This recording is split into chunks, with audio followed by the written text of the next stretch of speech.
ننګرهار کې د خرما حاصلات د تیر کال په پرتله زیات شوي دي.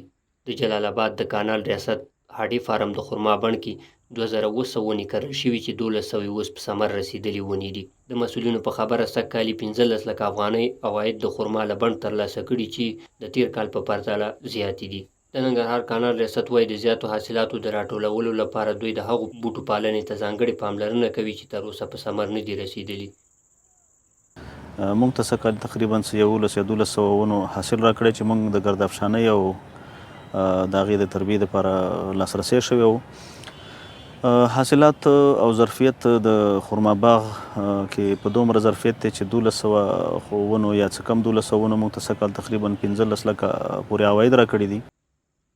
عبدالهادي ښه سوداګر دی چې د خرما دا بڼې اخیستې.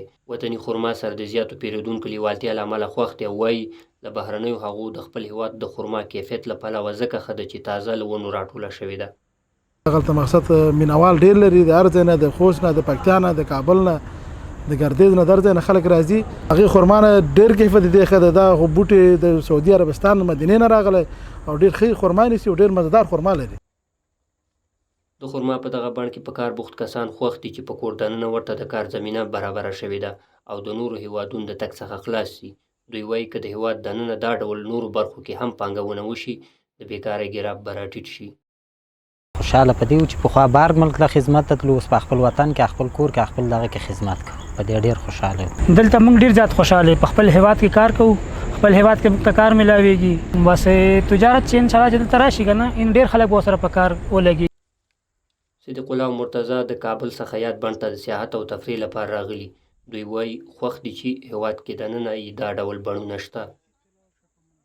راغلي یو دلته فعلا جلال آباد ته د دې خرما بڼ لیدلو په خاطر باندې او ډېر زیات خوشحاله یم په دې چې په افغانستان کې د خرما یو بڼ لرو.